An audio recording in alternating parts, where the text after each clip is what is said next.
welcome to Build with Rob. It is Rob Dyrdek. You may know me for a lot of different things, but the thing that I love the most is that I'm the CEO and founder of the Dyrdek machine, where we systematically fuse art, science, and magic to manufacture amazing. And it never is tiring for me to say systematically fusing art, science, and magic. I never get sick of saying the word manufacturing amazing. It's brand development from my soul that I love saying every single day. Every single time I say it, I get excited. And it's really, really what I'm about, and it's what this show is about. It is manufacturing amazing. It is either creating amazing businesses, fulfilling amazing achievement of building a successful company, or building and creating an amazing life, both of which should always be fully integrated and grow together, because truly you build a great company and a great life as one. That is manufacturing amazing. And for me, it's always been about, building the Dyrdek machine while living a very balanced life. I really have found a lot of success in life, and I found it early on by living in total chaos. I really thought it was part of my structure and who I was to just be out of balance. I'd never go on vacations. I would just work, party, just chill, all burn out, get it back, go hard. I thought that was just why I had the success that I had, right? And as I began to tire from that, I decided I needed to be balanced. And what do people say? Oh, I need to be balanced. I need to be work-life balance. I got to find it. That's the thing I'm missing, work-life balance. How do you get the work-life balance, right? And I'm no different than anybody else.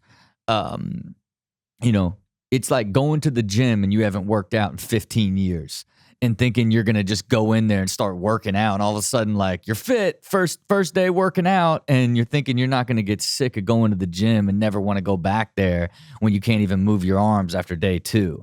If you want to find balance in life, you need to design balance. You do not just wake up one day and decide I'm going to be balanced, and you're really good at being balanced. In order to be balanced in life, you must design your entire life, design balance into both your work, your health, your free time. All aspects of your life has to be designed in order to build the framework for balance. Then guess what? You got to get good at being balanced. It's not this simple sort of thing where you can just all of a sudden design balance and now I'm fully balanced. I'm living that balanced lifestyle. It's really, really hard. And it's difficult in the beginning, no different than anything else in life that you're going to choose to do. It's always very hard in the beginning, and it gets easier with time the better you get at it. And for me, I marvel at how incredibly balanced I am today. And it seems impossible if I'm thinking about myself, 5, 6, 7 years ago, where it's just how could you even get to this where you get up every single day at 5 and meditate every single day and brain train every single day, and most days eat clean and don't drink. It's how did I get to this place of such high level of balance? Started first with I just committed to it, right? You've got to commit to being balanced, and then you have to design a balanced life. Then you have to start to live that designed balanced life, and then get better and better and better at staying committed, being consistent, and optimizing it. Because what you think will be balanced when you first decide to build this balanced life will have a lot of friction, and it'll be too much time thinking that you needed to spend with your family or your friends, and working less, and like, no, you actually get energy from working, and you actually do need to work in this sort of time structure, call it, 9 to 7, and then you need an unwind period, right? Like, balance for every person is completely different. And a lot of people, um, you know, will think that they have to create some sort of trade-off or some sort of sacrifice to actually get there, and that shouldn't ever be the case. Like, you're really just trying to optimize your time, that puts you in a position that ultimately keeps your energy levels high. You know, I heard in a podcast recently about a gentleman say, um, if you are tired the next day, you did too much the previous day. Like, you should, anytime you are doing so much that you cannot recover, in the following day, you're doing too much. And that rang pretty true for me, in the sense of, like, when I designed balance into my life, and how important energy was as a whole, right? Because you got to think, like, um, if your life is so complex, right? And for me, it started with, doing it simple. Like, okay, like, I'm going to spend, you know, this day with my wife. I'm going to do a movie night. I'm going to do a dinner. I'm going to spend Saturdays with the kids. It ended up being this really simple, sort of balanced way. Hey, I'm going to start getting up at 5. I'm going to, get in the gym, meditate before the kids wake up. You slowly begin to build it, and you begin to optimize and change it over time, right? For me, it eventually was, for the balance with my wife, just having a date night on Thursdays wasn't enough. That I ended up doing breakfast dates, right? I do movie night, I do talk night, I do Sunday night date. Like, I actually, as I began to get more and more balanced and understand what gave more balance to our relationship, I changed it over time and began to optimize what that even looked like. I used to, get up at 6:30, and then, get to work in the morning, and then wake up the kids, then have the trainer come, then meditate, then, and I had to eventually optimize to where, like, nope, you got to get up and you got to meditate first thing. If you get up that extra hour, now you can meditate, you can brain train, you can get all this stuff done earlier. Because you've changed it and taken an hour from the evening and put it in the morning. What happened? Now I'm way more consistent. Now it becomes more part of a lifestyle, and it's now the way that I live, which has now compounded being balanced even further. But over time, I just got better and better and better at that, and it forced me to adjust everything from the way that I do meetings with executives to the way that I do meetings with portfolio companies, how I optimize shooting ridiculousness, how I even optimize shooting this show. It requires a deep level of design to make sure that you are constantly balanced, and then you are iterating, optimizing, and making it better as your life adapts, evolves, and changes, right? Because it's not what would have made me balanced 5 years ago wouldn't work today because of all of the things that I had taken on. But one thing is for sure, I did not compromise the big structure, right? Like, I only work 30% of my life. So whatever I'm going to do, that's the only allotted time that I have in it. So I don't compromise the time that I spend with my family, that I spend on my health, with my friends. Like, I keep that balanced at its core, and then now I optimize inside that structure. But again, it took many years to get there. But look, what do you got to do? If you want to be balanced, you've got to design a balanced life, and then you've got to go live it. All right. You've got to commit, take the step, and then you will get better and better it'll get clearer and clearer to you what balance means to you, how important balance benefits you. And ultimately, that's going to motivate you to get better and better at being balanced until you get to this stage that I'm at, where you just love being balanced and you can't even imagine living life any other way.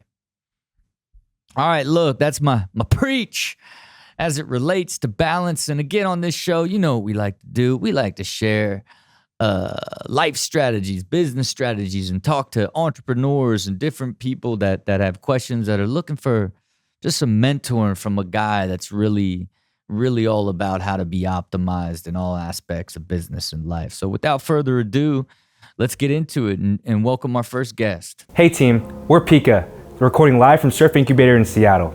We bring picture books to life in virtual reality to make kids love reading again. And we're do or diers.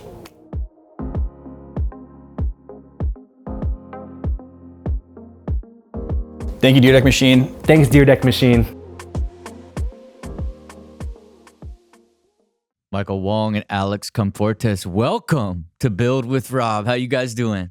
We are so stoked, Rob. Thanks for having us. We are big fans. Hey man, really I'm glad we could do this. You know, I really appreciate the quality of the video that you guys sent in. Okay, always admire when you really commit. You know what I'm saying? It shows that true do or die spirit. I was when about you to say make do or die. I was going to finish your sentence there, Rob. You know what I mean? When you really show that really high quality pitch. Now, of course, this idea is a little bit outside my world, you know, but Sure. Explain to everybody exactly what the concept is, where and why you created it, and what stage you're at right now. Sure. Thanks, Rob. And I think it is in your world as a parent, you know, and I'm going to make this relevant for a lot of parents or people who have kids in their lives right now.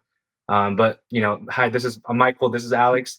We have a big team here in Seattle. We're Peeka VR, and we make picture books come to life in virtual reality. I started this company in 2015 when I just graduated college, and my cousin Samari, who was 9 years old at the time, he hated to read, and I just finished an English degree, loved to read. So I wanted him to enjoy reading, and I just finished working at Disneyland when I was in school. And at the time, Samari was like having to call me for 30 minutes every single day to do his reading assignment. His mom made him do that. And I was like, dude, there gotta be a better way to get these kids back into books. And also, again, I was wanting to make Disneyland rides when I was working at Disneyland. So I was like, how can we, you know, bring these two worlds together? And in 2015, that was also around the time that Oculus Rift was just coming about with the Kickstarter just coming finished. So VR was starting to put these things together. And I was like, hey, man, I think if we could make kids jump into the pages of their favorite books and let the stories happen to them, maybe they'll remember more of what happened. Maybe they'll comprehend more of what happened, and maybe they'll be more engaged and motivated to go pick up a book next time. So that's what we do. Peeka is a mobile app. It's a mobile platform. So it all happens on a little cell phone. And we create, host, and distribute these virtual reality experiences based on picture books. So we work with publishers of all different sizes. We take existing picture books off the shelf, and you know they have 2 pages. We make the rest of the world. So when you put the headset on, kids jump into the pages of the story. It's all happening around them. If a dragon is roaring, the dragon's actually roaring at them. Stuff like that, right? So we know parents and we know educators. They want their kids to come back to books. We're hoping to create a platform where kids can jump into all sorts of different experiences, not just books, and therefore create a VR platform for kids. That's what we're doing. Peeka is a VR platform for kids. You want to catch them up with where we're at right now? Sure, definitely. I don't know if you have any questions first, Rob. Yeah, no. I tried to download the app because I danced with the devil in Ultracast, where we had a live VR platform. You know what I mean? It was done in the same sort for of NASCAR. Yeah, where you just it's still in your phone. You pop it in the goggles, and then boom, you're at a club in Ibiza. Exactly. It was fascinating. But again, we suffered with putting bodies on the platform. We just could not get people to adopt it. Right? I think the VR aspect or 360 video that transitioned to VR just didn't quite catch hold for live events the way that it really looked like it was going to in that sort of era. So let me speak to that real quick, Rob. That's really interesting. Like we operate on a thesis here at Peeka. Like we've been around for 5 years. And here in Seattle, a ton of the funding in virtual reality was happening actually here in Seattle. People called it VR Hollywood. And actually, over the last 5 years, we've seen a number of our peers capitulate, and we always kind of wonder why. Well, here's the thing. This device is in pretty much most parents' pockets right now. It's in your pocket right now. Parents can power a Peeka VR experience anywhere they kind of are, as long as they have one of these headsets, right? In America, we kind of are we're kind of shoving the VR paradigm through the paradigm of gamers, right? Yeah. And those guys have such high standards for their games. You look abroad to Europe and Asia, they're looking at it through a pragmatic standpoint, talking education, live events, how can you engage communities, right? So with Peeka, what's very interesting is that parents and educators do want this. So kids are the users, they want to jump into the VR, of course, but parents and teachers are looking for opportunities to get their kids back to books and to engage them as learners, especially in a post-COVID world where everybody was doing Zoom school, right? So again, to bring them back to books and to kind of bring things back to life, Peeka is we're finding it to be a really good use case to bring people and to create a whole generation of users of virtual reality as it continues to mature. Okay, check this out, right? So, like, no doubt I thought I had a lot. What I loved about live VR, because you got to think, like, Next VR was doing units around the world for like 350,000 a unit. We were putting units up for 2,000 a unit all over the world. Just a little camera, like, it was like the economies and all these, but forget all that, right? At the end of the day, like, two different entire worlds, just like you speak to, of like even like the gamer VR world and this experience unto itself. So I would, when I think about it as a parent now, right? It's because I don't know if it's necessarily fair to say that kids aren't reading, right? Because of technology, because of games, and whatever it may be. You're ultimately, reading is essential to evolving as a human being. It's fundamental, right? It's fundamental in teaching, both in the beginning in pre-K and then heating up in kindergarten, right? Sure. Like, and where it's starting. And so, like, when I think about the value proposition of the concept, right? So if we both agree that, like, hey, like, teaching kids to read through experience and Peeka VR will get them way more motivated and excited to read, right? Like, so that is this thing, like, that we can agree on is using this new technology to make reading more exciting and more fun, right? Sure. So we agree that that's what you've created, right?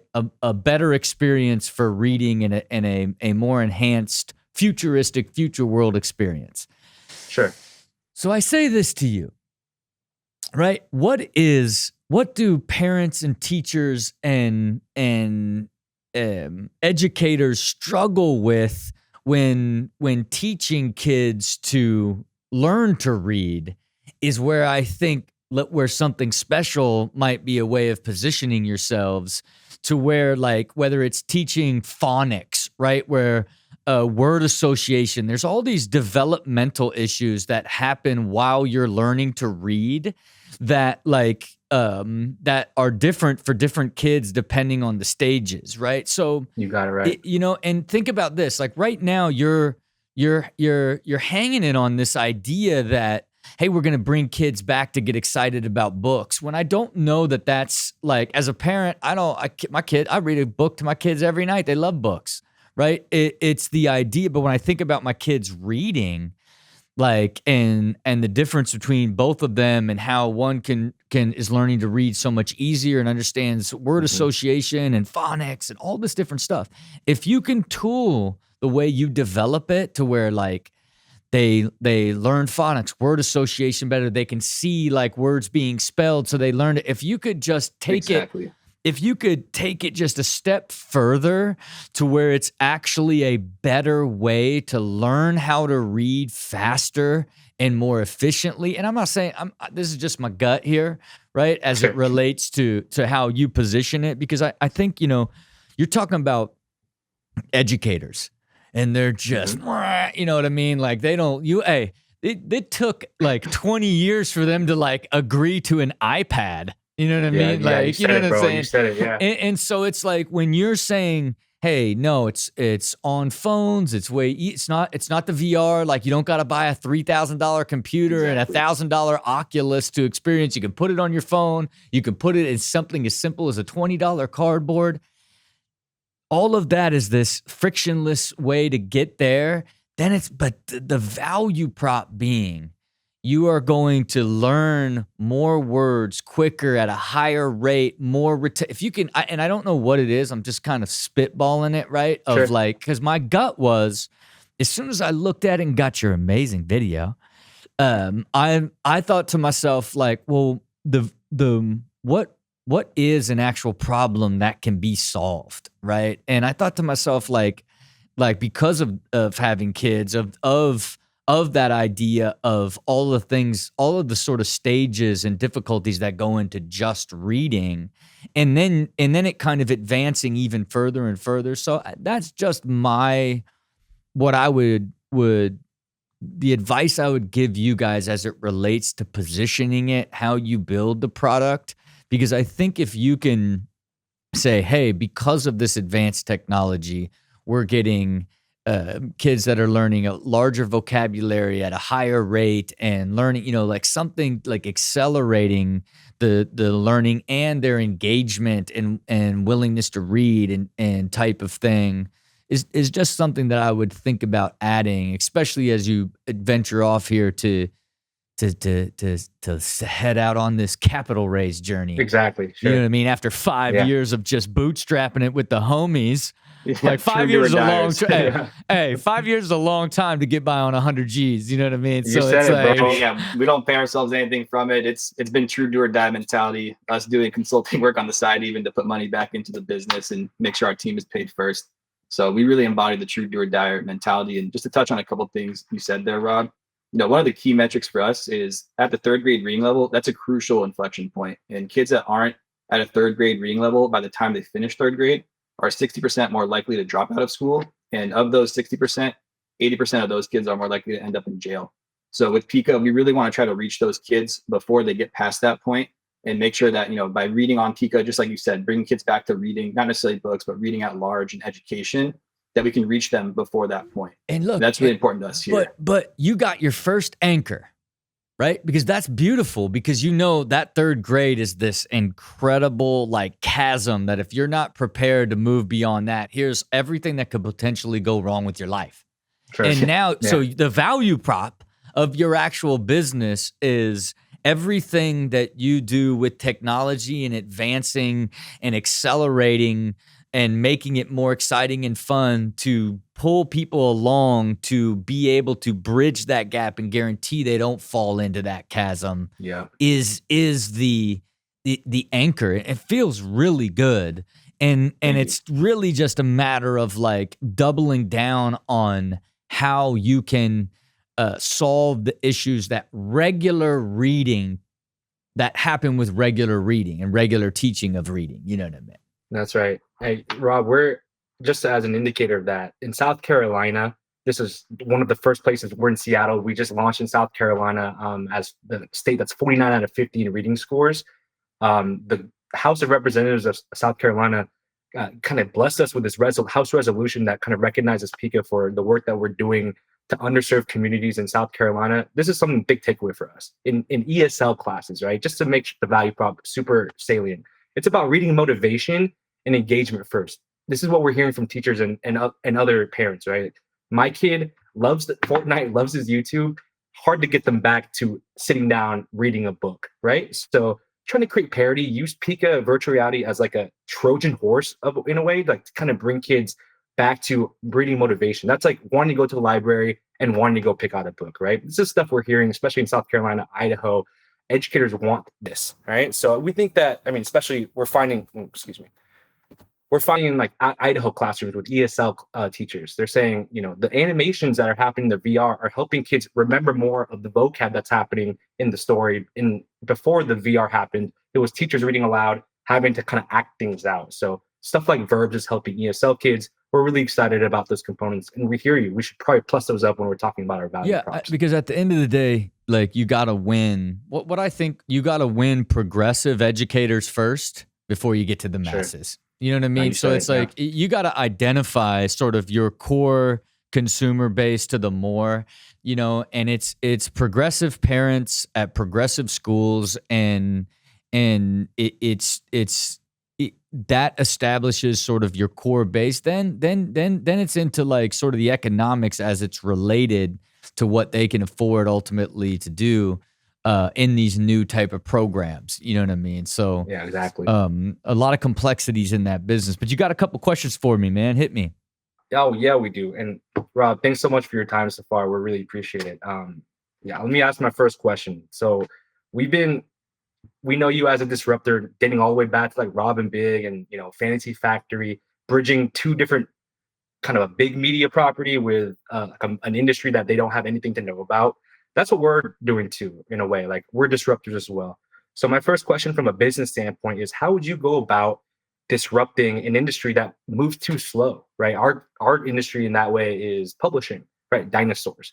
Right? And another way to think about that is, how would you bridge maybe a really slow moving industry with a really fast moving industry? This is for us publishing and virtual reality, but it doesn't have to be that way for you when you answer that. So how do you go about disrupting an industry that moves really slow? Yeah, I mean, look, you're in a molasses. You're in just molasses out there, right? You're publishing and education. You know what I mean? And I think like, I think as it relates to pushing publishers along, you're better off like, really trying to find one that believes in the potential of what you're doing, or create your own version of original publishing that which would probably be a lot easier to do, and you would own and control completely by just sort of emulating some of the best ways of teaching and what it is. Now, again, a completely different skill set and difficult, but certainly worth considering, and or just licensing the content in a real simple way. But again, it gets complex anytime you're using other people's IP. You got to give a big cut of that margin away no matter what. So the quicker you get to original content, the better off you're going to be no matter what.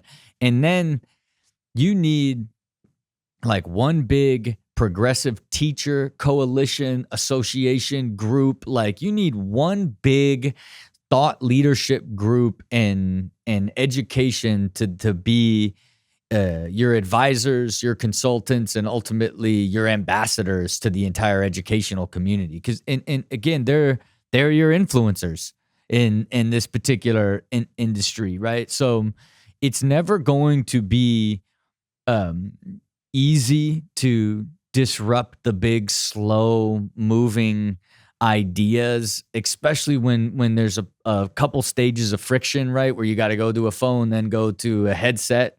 Right. And Right. So it's like you have a couple stages of friction, but ultimately like a teachers association's really supporting and then advocating for you guys is going, that's when they listen, right? When in that type of world. So I think, in that case, you got to really hunt down those groups that can be the people that are authenticating what you're creating. I like that. Authenticating what we're creating. That's what I'm hearing. A lot of the things that sounds like we're in the right direction. So thanks, Rob, for that. Just as an example, like we've been thinking about how do we get someone to authenticate what we're up to. The Idaho Commission for Libraries, which is the governing body of all the libraries in Idaho, we're running a pilot to distribute Peeka through them right now. So as an example, I think that's right along the like, how can we get these libraries to back Peeka and to like kind of like you said, be an influencer for Peeka. So that's right on. We appreciate that. All right, personal question, Rob. I'm a new father of a dog, and it's an adolescent dog, and it's a love of my life, but it's a lot to handle, and we're also building a business. So that's my question to you as a father of a couple dogs now and a couple kids. How do you balance raising kids while also kind of building a company, which is a lot like raising a family too? Well, look, there's no doubt building a company is very similar to raising children, although you are raising children and dogs for their lifetime. Sure. But look, to you, you had a choice to take on the responsibility of that pet, Okay. Sure did. And boy, oh boy, did you underestimate it. You know I what I did. mean? Yeah. And to me, it's that idea of it's almost anything in life. You know, as you evolve and adapt, the same way you underestimated how difficult it was to actually build and create a business, right? Sure. They are all of these new adventures come with sort of an initial idea of how you think it will be. Then you're excited, you go do it, and then right as you begin to start it, it starts to feel really hard. And then a third of the way through, now you're really like, you understand how hard it actually is for real, right? And I Right. think that's almost like the case for anything you choose to do in life, no matter what it is. And for me, as I say to every entrepreneur, you know, design your life and your business to be integrated at the same time, and have a vision for what you want your life to become, the same way you have a vision for what your business becomes, because you want to grow them together. And then ultimately, the success of your business means you'll have a successful life at the same time. Right. And for me, I designed the life that I wanted, how I wanted to be balanced, like all of my aspirations from a financial perspective and time perspective and energy perspective. And then as I built the company and built it all, it grew together. So 5 years later and having the success, it is a culmination of a plan that was designed on purpose at the same time. So I just, you know, Very always, intentional. I got you. just always think about like your energy and ultimately where you want to head and as a whole as it relates to your business, as opposed to just always just, oh, well, if we can get Peeka to work, then I'll figure out what I want to do with my life and how I'm going to do Sure. that. You know what I mean? And Yeah, sure. and because you Yeah, you have really to build it into it. you really want to make sure that your happiness is part of the process in the long term, you know. Happiness is part of the process. That's bars right there, Look, Rob. Thank you hey, so much I for want to that. see that in your guys' office on the wall with my name right underneath it. You know what I Right mean? there. Yeah. You know what I mean? And then I'm coming up there one day and I'm shooting a photo Let's right go. underneath it. You know what I Yeah, mean? come on up, bro. Right on, Come on bro. up. Thanks so much for your time, Rob. It's All been right. awesome. And we, let us know where to send the headsets to the kids. We'll get them over. And we appreciate everything. All So right. thanks Good so luck much. to you guys, man. Thanks, you, Rob. Rob. All right, be Appreciate good. it. Is this thing on? It is. Let's go. Hi, everybody. My name is Justin Kershaw. I'm the owner of So Strong Food and founder. We created the best tasting, healthiest nutrition bar on the planet. And I'm a do or dyer. I want to help you and everybody else win your morning. 36 years old, from Columbus, Ohio. Graduated from Michigan State University in 2008 with a degree in interdisciplinary studies in HR management, political science. It's a fancy way of saying I majored was football. I signed with the Carolina Panthers after I graduated. Went to work for 2 Fortune 500 companies, Stryker Endoscopy, selling medical equipment, and then also 3M selling industrial abrasives, which is another fancy way of saying sandpaper. So I had a goal of making the best tasting, healthiest bar in the planet. And I don't have any experience in the food space, but I found formulators, did experiment with my kitchen, and we figured out the best bar on the entire planet.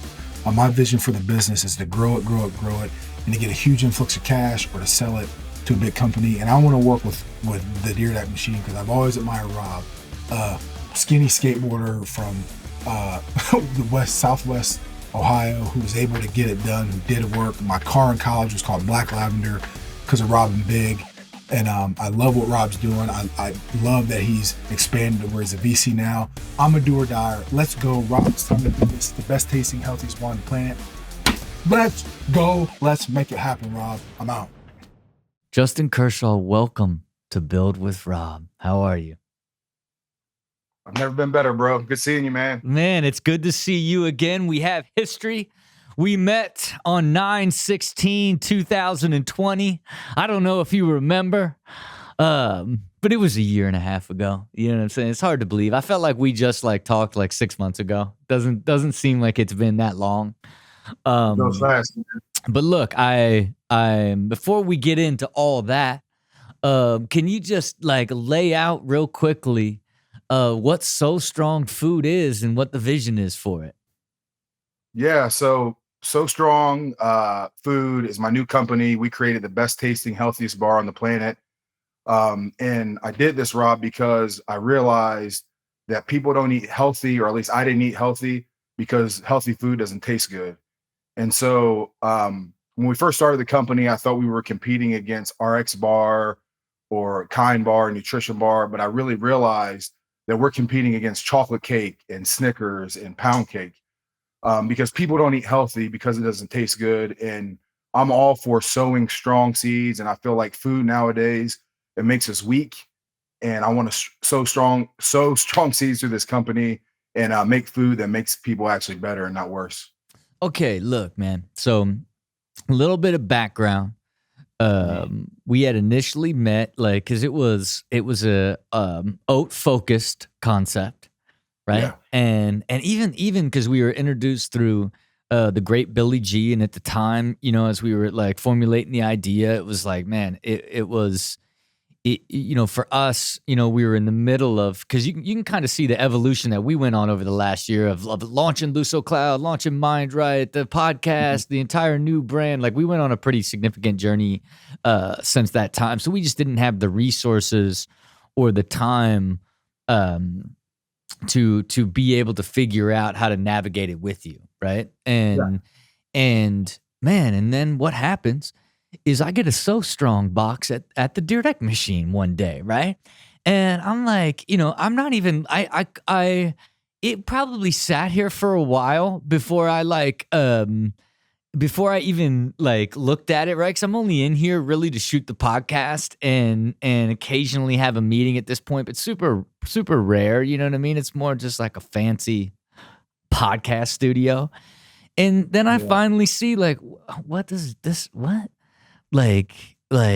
is the brand. He went on and developed it, right? And then I said, well, let me try this thing, And then what is it? It's absolutely delightful, right? It's like it tastes so well, right? And so to me, I just think to myself, like, man, this dude is just really, truly a true do or dyer. You know what I mean? Like it was like, hey. Like I may not have, it may not have worked out on us building at the time, but this is what I went on to go and do, and here it is. I thought to myself, like, how extraordinary, right? So then what happens? Then all of a sudden, I'm going through my biz dev development one day, and they're like, hey, we got this video in through the website that we think is like a really strong idea that you may want to take a look at.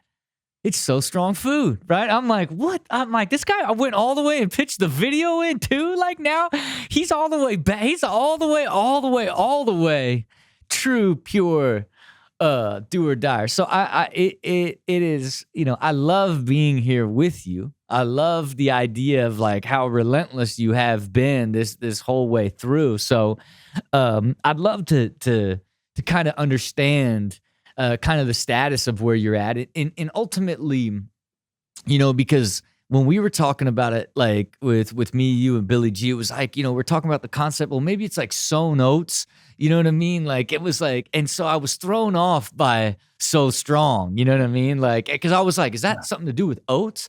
And then I'm like, no, it's really planting the seeds of like, the strength of what it is. And it actually has a much broader opportunity beyond just like even the bar that is, is oat based, and really the healthy carb based is sort of the mission. But what's the vision for the product line beyond sort of the bars of what you developed straight away? Yeah, man. Well, I'm blown away by your compliments, man. So I got to factor all that together, man. So thank you. Yeah. And Rob, it's really crazy because, bro, I'm from Ohio. I'm in Columbus, Ohio. I told my dad I was meeting with you. If I go to his house now, he's got Ridiculousness playing. Yeah. My car in high school is called Black Lavender. Yeah. So this is an honor, man. So thank you so much.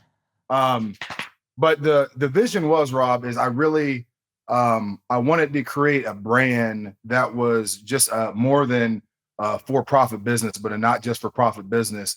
And I saw there was an opportunity because there's so much misinformation when it comes to eating healthy.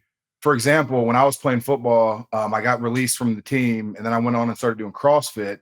I was introduced to RX Bar, which was a convenient snack, but it was a protein bar, and it was really interesting because it had the ingredients on the front of the bar. But then I tasted it, and it was terrible. Well, from there, I didn't feel better eating it, and I learned that the number one macronutrient, as far as it comes to testosterone and hormones, are carbohydrates. And in blue zones where people are living to be 103 years old, I want to live till I'm 112 too, Rob. Let's go. Yo, man, Is, you got me. Hey, don't get me. Hey, I was fired up on the Blue Zone. Look, I read the Yeah. Blue Zone thing on the blog, and thinking about like Columbus, and I wish you would have put the average age to like how they. I was looking for the number. It was gonna be like 64. It'd be like something just like terrible. 61. It's 61 years old. Yeah, and it's the hilltop nuts, where my man. family lives. Yeah, It's sad, man. So, and then I look at something as like Nikes. Like Nikes gave people a new opportunity and really made people think they can jump higher. But it's something as dumb as like shoes, like leather and fabric that you tie together to protect your feet. And I said, you know what? People in blue zones are eating carbohydrates. Everybody thinks it's cool with keto and paleo not to eat carbohydrates. I think we can do something. So where we're at as a company, after I talked to you, I really went on a mission to make the best tasting, healthiest nutrition bar on the planet. I felt like we did it. I partnered with a guy that has a popsicle company to help me get the shelf life study done, which is 1 year. Then I started passing it out. I gave it to a friend of mine who plays for the Patriots. Next thing I know, I get an order from the New England Patriots. And I'm like, this is crazy. And then the big juice company in Columbus, Zest Nutrition, started buying it from us. And so then I got a space to start making the bars. Every co-packer I called said we couldn't make it to scale. So I found I went around to butcher shops and I found a hamburger press called the Hollymatic 54, and we converted it and we started making bars. And that's when the circle popped out. And I'm like, this is a completely new opportunity. Like all these bars are in one shape because like they're in the box and they're with like big food and farm and all this. We're outside the bar and started making them. And then we just started a new relationship with a co-packer, Ebon Bakery. It's not official yet, but they can make our bars in the shape of a circle so we can really scale. And we see what's possible with this now. So my vision is, Rob, is to make a company that's done in excellence and then also help people really win their morning, because I think people, especially in Ohio, in our communities, they're drugged down by the modern world. And if people wake up on fire, wanting to win their morning, I think we can win. We want to create jobs in Columbus. It's been a lot of work, but it's been worth it. So that's where I'm at. and so like, are you gonna? Because it looked like you were opening a store, or was that a factory on the website? What was the? Yeah. You opening a place to manufacture it yourself? Yeah. So I was, I'm like, you know what? I'm going to make my own production facility. Then we have a bonus with a storefront. We can have healthy food and healthy options. But then I talked to your boy, Billy G, and he's like, listen, man, pump the brakes. Don't make these. Yeah. And just in production, man, I learned it's really hard. Yeah. So we got to get this right. We got to get the bar right. And that's all I'm concerned about. And I know if we win with this and bring value to people through this bar, then we can win and have other products later on. Yeah. Cause look, I love this idea of like carbohydrates have been like, are this super negative thing now versus like how essential they are to like health and energy. It's just the right carbohydrates, right? Like I think that's another potential anchor behind what you're doing. You know what I mean? But hit me with your questions, man, because I'd love to understand more of like where you're at right now. Because I think your question has a lot to do with sort of the status of the company. I'd love to have a conversation of where you're at from a finance standpoint right now. I appreciate it, Rob. So, Rob, I've self-funded this entire project, but I know that we've mastered the art of telling a good story. And when I started telling the story online, I had investors from all over the world, literally, before they tried the product to want to invest. When is the right time to take outside money, and how do you find that right partner? Because I believe that you want to have both. Yeah, I mean, look, I think it's different for every single situation. You know what I mean? And obviously you want a strategic partner. You know what I mean? I think when you reach back out to me and you're like, hey, this is what I'm doing, like where are we at? You know what I mean? It's like, the value that we bring as a strategic partner, and to me, like that's sometimes versus like your ambition and what you actually need to accomplish and what you actually need money for. Meaning, like if you have a big order for Jamba Juice for every single person, you just need money. You know what I mean? So it's like, and really, then you need that money to staff up, prepare, and ultimately pay for the inventory and manage driving the business all the way to recognizing that revenue, you know. But, you know, I guess I'm trying to like sort through like, you know, what type of money are you trying to raise and what type of valuation? Have you even got into that sort of aspect yet? Not a valuation, Rob, but we need money for marketing and ads to dial that in, and then just to make a lot of products and packaging. Yeah. That's what we need the money for. And it's so, you know, I've self-funded this entire thing, and I don't, you know, do I take out a loan? Do I get investment? Because, you know, right now I'm still in the red. So, Yeah. you know, even if somebody said, hey, I'm going to give you $2 million, it's like, all right, how can we strategically do something with this? And what could this person, how could they support what we're doing? I hope that answers your question. Yeah. And what type of money are you trying to raise right now? So I haven't tried to raise any money, man, because I didn't want any. The only person's money that I was willing to take was yours. Yeah. Because I know the partnership and what you do. I know what you do, Rob. Yeah. So, yeah. All right. Well, look, we're live on Shark Tank right now, man. We're in the machine tank. How much money and what type of valuation would you want from the machine? So I would want a, no, you didn't see this coming, did you? You didn't see this coming. Oh, I love it, man. Let's go. You say, it's game time, man. It's game time. Yeah. This is what I would need. I would need a convertible loan, meaning that if it was $200,000 with, you know, 5% interest with the option of that money being able to convert to equity in the company after 3 years. Yeah. That's what if I had that right now, I could attack and blow this thing up. And what would that equity convert at 200? It depends on what our valuation would be in 3 years. Yeah. Because right now go ahead. Yeah. No. And so for me, rather than a loan into the note, like what would you give me for 200K today? I would give you 15% of the company right now. Yeah. Yeah. All right. Well, look, this isn't Shark Tank. You know what I'm saying?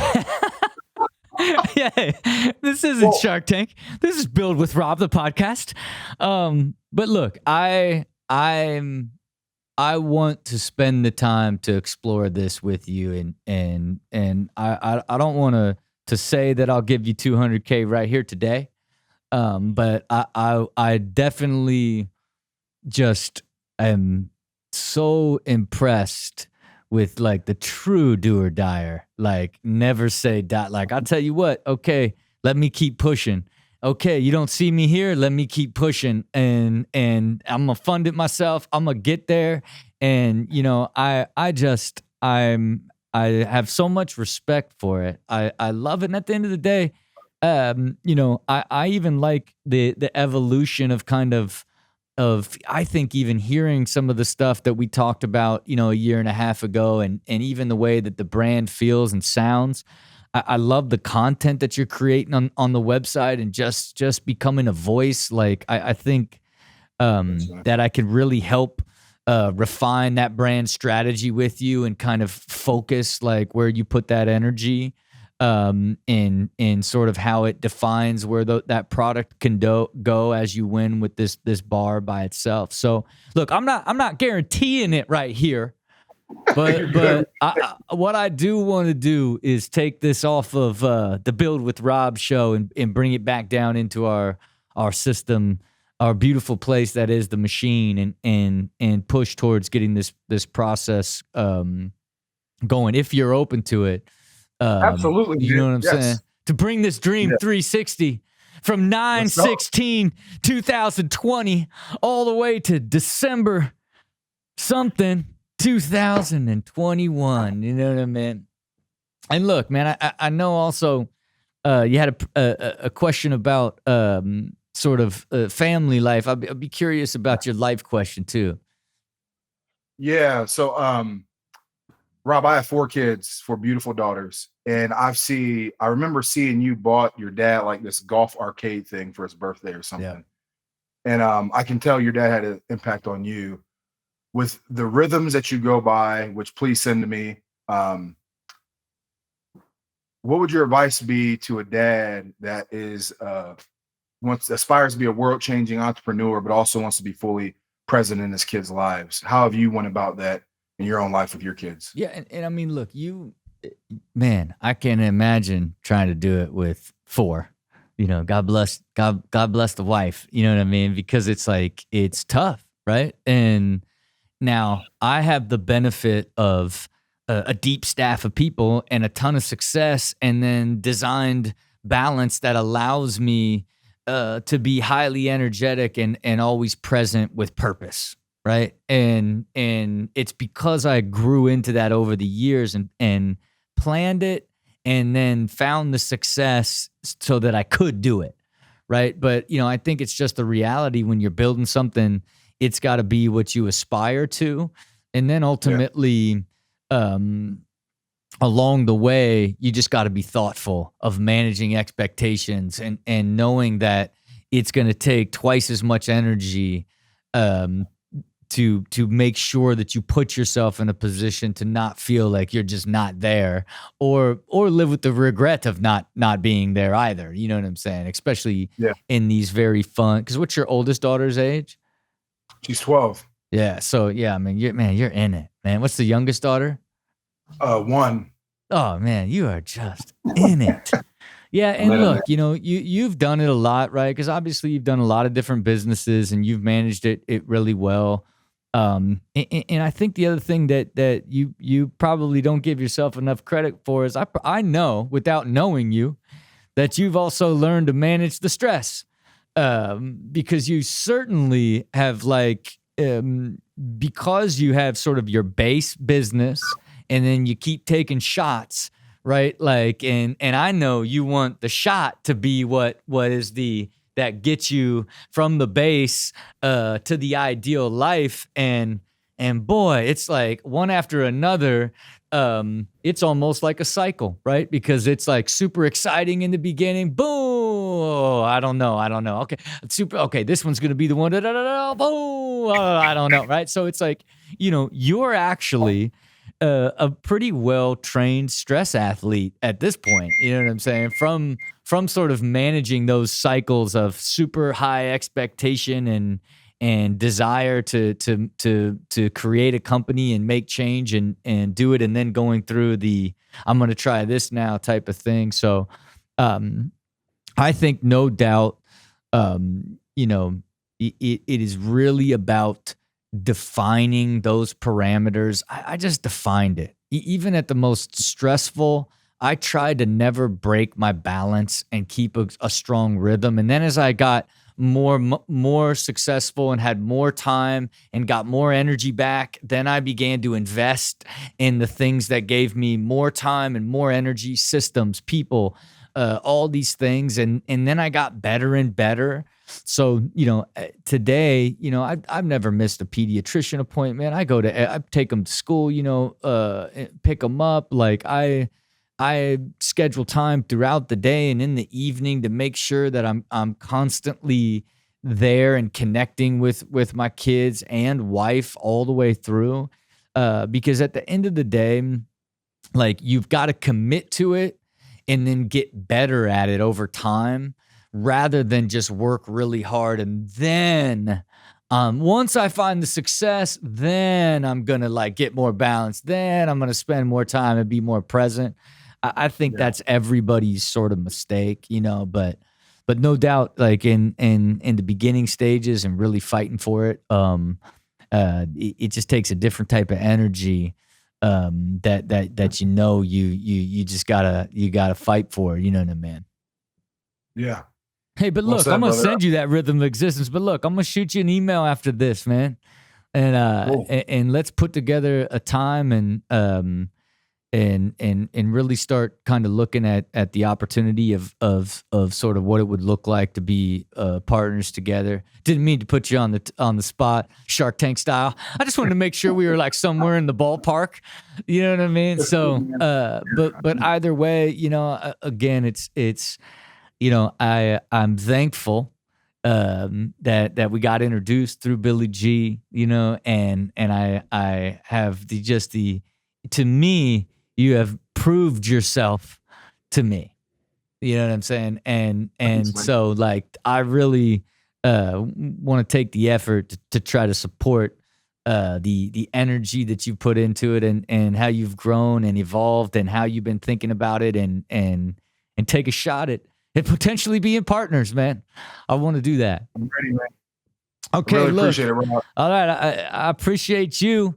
And again, we'll be reaching out, man. And who knows, next time you might be sitting across from me, just doing a So Strong episode of Bill with Rob, you know? I'm ready, man. Let's go. Just let me know. All right, I'll talk to you soon. All right, there you have it. Another episode of Bill with Rob, man. Always fun, always enlightening, and just enjoy the conversations every single time. It's what we love to do down here. We love the manufacturing amazing. We can manufacture amazing with you. If you want to be on the show, go to dyrdekmachine.com/guest and be on the show. You got some questions about your business, about your life. Let's talk about it. You know, you want to be involved in our process, become a machinist.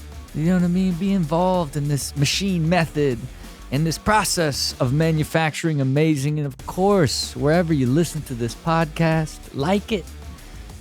Subscribe to it, you know, follow the dream of dreams being realized with dreamers, dreaming ideas together.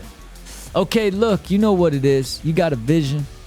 You got to bring it to life with a plan and the absolute and total commitment. Until next time, see it, believe it, do it.